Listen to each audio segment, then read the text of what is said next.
वर्तमान समय में केंद्र में राज्यों में जो सरकार चल रही है ये बोलने का अधिकार छीन रही है।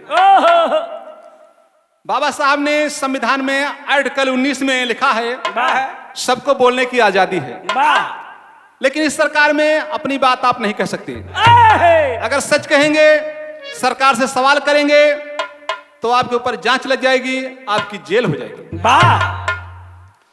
भाजपा अंग्रेजों को भी फेल कैले बा, अरे भाजपा अंग्रेजों को भी फेल कैले बा, अरे झूठा केस लगा के बहुजने के जेल कैले बा।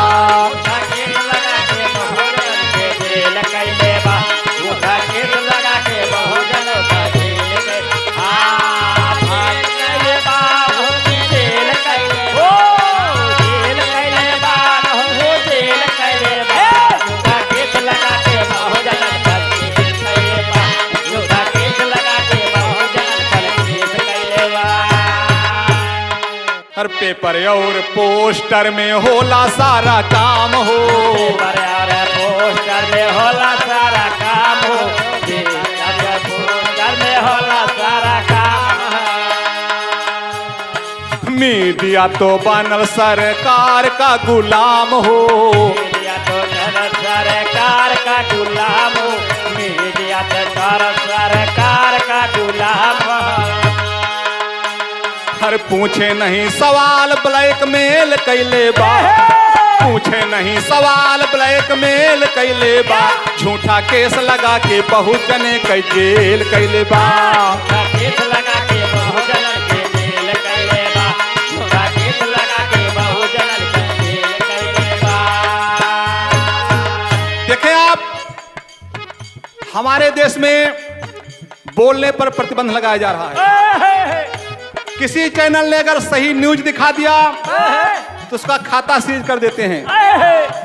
कोई पत्रकार सही समाचार इकट्ठा करके पब्लिक के बीच में ला दिया, उसकी हत्या करवा दे रहे हैं। कोई समाज से भी अगर समाज के हित की बात किया, उसको झूठे केस में फंसाकर जेल में भेज रहे हैं।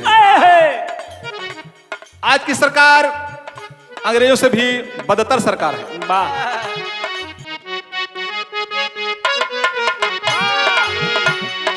जब कोई कैले सरकार से सवाल हो, कोई कैले सरकार से सवाल हो, जब कोई कैले सरकार से सवाल हो।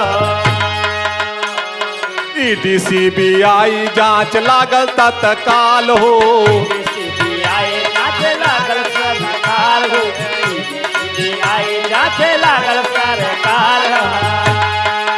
चाहे कोई नेता हो, पत्रकार हो, वकील हो, समाज सेवी हो या कोई छोटा मोटा चैनल चलाने वाला हो, यदि सरकार से सवाल पूछ लिया तो उसको फर्जी केस में फंसाकर जेल में डाल देंगे। हर चौकीदार तो चोर दलाल से मेल कैले बा।